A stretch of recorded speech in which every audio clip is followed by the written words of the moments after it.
आज हिवाळी अधिवेशन नुकतंच संपलेलं आहे आणि आता येणाऱ्या 23 फेब्रुवारीला महाराष्ट्र शासनाच्या विरोधामध्ये राज्यभरातील अन्यायग्रस्त आदिवासीचा महामोर्चा विधिमंडळावरती निघणार आहे।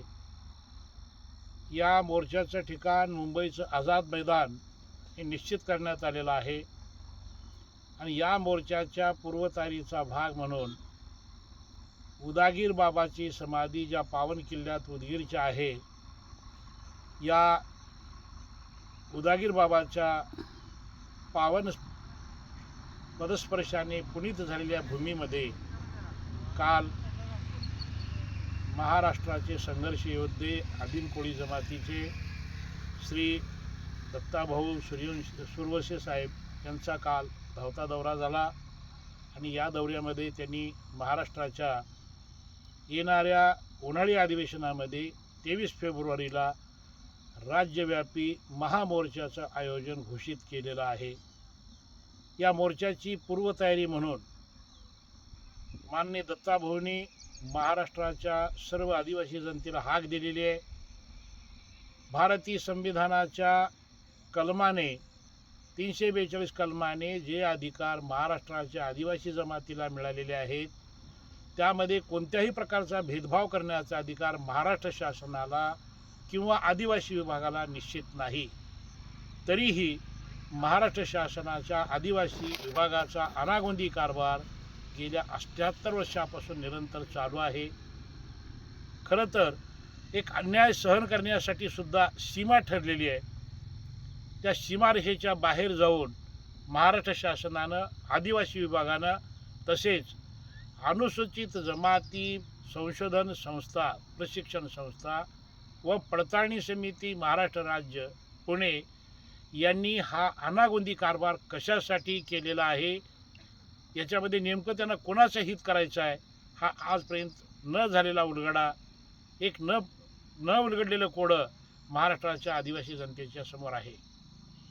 या सर्व प्रश्नांची सोडवणूक करण्यासाठी प्रांत अधिकाऱ्याकडून सहजतेनं दाखला आदिवासीला मिळाला पाहिजे, तो दाखला मिळत नाही आणि त्या दाखल्याला वैधता करण्याचे अधिकार महसूल विभागालाच पाहिजेत। दाखला देतो महसूल विभाग आणि पडताळणी करतो महाराष्ट्र शासनाचा आदिवासी विभाग। अशा प्रकारची विसंगती महाराष्ट्रात आहे। देशाच्या अन्य प्रांतात अशा प्रकारचा अनागोंदी कारभार कोणत्याच प्रांतात पाहायला मिळत नाही। उदाहरणार्थ कर्नाटकामध्ये तहसीलदार दाखला देतो आणि तहसीलदारच त्या दाखल्याला लाईफटाईम वैधता प्रदान करतो। हे अधिकार महसूल विभागाचे असताना महाराष्ट्र शासनाने आदिवासी विभागाच्या कारभारामध्ये विनाकारण गोंधळ निर्माण केलेला आहे। त्याची विसंगती आज महाराष्ट्राच्या जवळपास 45 जमातीपैकी 33 आदिवासी जमातींना या अनागोंदी कारभाराचे झटके बसलेले आहेत आणि त्यामुळं आदिवासीचा विकास व्हायच्याऐवजी आदिवासीचा विकास खुंटलेला आहे। आदिवासींना त्यांच्या सवलती मिळत नाहीत। या अनागोंदी कारभाराच्या विरोधामध्ये स्वतःच्या नोकरीचा राजीनामा देऊन माननीय दत्ताभाऊ सुरवसे साहेबांनी आज राज्यव्यापी आंदोलनाची या ठिकाणी हाक दिलेली आहे। हिवाळी अधिवेशनावरती मोर्चा निघाला, त्या मोर्चाची यशस्वी सांगता झालेली आहे। शासनाला या अधिवेशनाची नोंद घ्यावी लागलेली आहे, परंतु या ठिकाणी एक सीमित कालावधी होता। 10 तारखेला आंदोलन म्हणजे हिवाळी अधिवेशन चालू झालं आणि 14 तारखेला हे हिवाळी अधिवेशन संपल्यामुळं या अधिवेशनामध्ये आपल्या प्रश्नाची सोडवणूक करण्यासाठी राज्य सरकारला यश आलेलं नाही किंवा त्यांच्या अनेक प्रश्नाच्या गुंतागुंतीमध्ये हा विषय बाजूला ठेवण्यात आलेला होता। तरी येणाऱ्या उन्हाळी अधिवेशनामध्ये या प्रश्नाला कायमची सोडवणूक झाल्याशिवाय हे आंदोलन थांबणार नाही। कुठल्याही प्रकारचा अनागोंदी कारभार पोलीस प्रशासनाने करण्यात आम्ही मज्जाव केलेला आहे। या प्रकारे यापुढं नागपूरसारखी दडपशाही केली तर याचे गंभीर परिणाम राज्यभरात उमटतील, याची राज्यकर्त्यांनी नोंद घ्यावी। आणि सर्वात महत्त्वाचा विषय आहे, जे राज्यात आपल्या पडताळणी समितीमध्ये लाखो रुपयाचा अनागोंदी कारभार करून वैधता प्रदान करण्याची आणि ज्या आदिवासीमध्ये जमाती नाहीत त्यांनाही वैधता देण्याची आणि ज्या खऱ्या आदिवासी जमाती आदिवासीच्या सूचीत आहेत यांना या सवलतीपासून वंचित ठेवण्याची दुष्ट राजनीती काही या 25-26 आदिवासी आमदारांनी अवलंबलेली आहे। आणि यामध्ये बहुतांश आमदार हे कोणी मध्य प्रदेशातून आलेला आहे, कोणी गुजरातमधून आलेला आहे, कोणी राजस्थानमधून आलेला आहे, कोणी यूपी बिहारमधून आलेला आहे. अशा प्रकारचा अनागोंदी कारभार महाराष्ट्रामध्ये वास्तव्य करणाऱ्या अन्य प्रांतातून आलेल्या आदिवासींनी, म्हणजे ते आदिवासीही नाहीत आणि हेच लोक संघटना आदिवासीच्या करतात.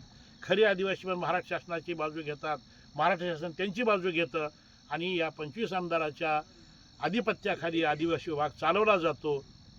तर हे अतिशय चुकीचं आहे. महाराष्ट्राचे मुख्यमंत्री स्वतः हे सामाजिक न्यायाचे उपभोक्ते आहेत. त्यांना सामाजिक न्यायाची रचना महाराष्ट्राची कळते. महसूल विभाग आणि सर्वात महत्त्वाचं गृह विभाग आणि सामाजिक न्याय विभाग या तिघालाही मी हाक देतोय की आपण स्वतः मुख्यमंत्री या नात्यानं गृह खातं तुमच्याकडे आहे, तुम्ही तुमच्या पोलीस खात्याला यामध्ये अनागोंदी कारभार या उन्हाळी अधिवेशनात करण्याचा मज्जाव करा. आणि जर तुम्हाला लाठी हल्ला आणि आमचं आंदोलन चिरडायचं असेल तर पूर्ण ताकदीनं तुम्ही सज्ज ठेवा. कारण तुम्ही गेलेल्या 78 वर्षाचा हिशोब केलेला अन्याय मिटवण्यासाठी आम्ही हाक दिलेली आहे. आणि हाकेला ओ देऊन राज्यभरातला अन्यायग्रस्त आदिवासी यावेळेस मोठ्या संख्येनं बाहेर निघेल आणि निघण्याची आवश्यकता आहे. आणि जर तुम्हाला अन्याय झाला, अन्याय होतोय याची जाणीव झाली तर अन्याय सोडवणूक करण्यासाठी बाहेरला कोणी येणार नाही, बाहेरून कोणी तुम्हाला मदत करणार नाही. यासाठी तुम्हाला राज्य सरकारच्या या अनागोंदी कारभाराच्या विरोधात, आदिवासी खात्याच्या चाललेल्या चुकीच्या धोरणाच्या विरोधामध्ये जर तुम्ही बाहेरच पडला नाहीत आणि घराघरामध्ये कोंडून घेऊन बसलात तर तुमचा प्रश्न सोडवणार कोण. यासाठी महाराष्ट्राचं राज्यव्यापी आंदोलन माननीय दत्ताभाऊंनी राघोजी भांगरे आदिवासी संस्थेच्या वतीनं आपल्याला आव्हान केलेलं आहे. आणि सर्वात महत्त्वाचं, राघोजींनी जो संघर्ष केला तो सावकारशाहीच्या विरोधात होता, इंग्रजांच्या ब्रिटिशशाही विरोधामध्ये होता. आणि आताच तसा जो अनागोंदी कारभार या महाराष्ट्राच्या आदिवासी विभागाकडून आणि महाराष्ट्राच्या गृह खात्याकडून चालत असेल तर हा अनागोंदी कारभार थांबवण्यासाठी माननीय दत्ताभाऊंनी या संघर्ष योद्ध्यांनी आपल्याला जी हाक दिलेली आहे या हाकेला ओ देऊन गावागावातून घराघरातून मोठ्या संख्येनं प्रत्येक तालुक्यातून त्याचं नियोजन करून येताना झेंडे, बॅनर, गमजे, आपल्याला आपली वाहनांची व्यवस्था, ट्रॅव्हल्स असतील, ST असेल, रेल्वे असेल किंवा खाजगी वाहनं बांधून आपल्याला यावं लागेल. स्वखर्चानं आपापल्या तालुक्यात निधी आपल्याला एकत्र करायचा आहे. कारण आपण कुण्या राजकीय पार्टीला बांधलेले नाही आहोत किंवा कुठल्या राजकीय पक्षाचं आपलं आंदोलन नाही आहे. आपलं हे सामाजिक आंदोलन आहे आणि हे आपण कोणाला नेता करण्यासाठी किंवा कोणाला आपल्याला नेता बनवण्यासाठी आंदोलन नाही, तर हा आपला सामाजिक न्याय मिळवून घेण्यासाठी जो केंद्र सरकारनं भारतीय संविधानानं आपल्याला अधिकार दिलेले आहेत या अधिकाराच्या अंमलबजावणी राज्यात नीट करून घेण्यासाठी आपणाला येणाऱ्या 23 फेब्रुवारीला मोठ्या संख्येनं आपल्याला महाराष्ट्राच्या आझाद मैदानावरती एकत्रित यायचं आहे. अशा प्रकारचं कळकळीचं आव्हान आम्ही तुम्हाला या ठिकाणाहून करत आहोत. तरी आपण या आंदोलनात प्रचंड संख्येने माता, बंधू, भगिनी, छोटे मोठे सर्वांनी आपण मोठे लाखोच्या संख्येने या विराट आंदोलनामध्ये सहभागी व्हावे अशा प्रकारचं कळकळीचं आव्हान करतो. आणि आपले 4 शब्द जे आहेत आम्ही तुमच्यासमोर व्यक्त केलेल्या भावना तुम्ही समजून घ्याल अशा प्रकारची विनंती आपणास करून माझे 2 शब्द थांबवतो. धन्यवाद. जय हिंद, जय महाराष्ट्र, जय भारत, जय संविधान, हर हर महादेव. धन्यवाद.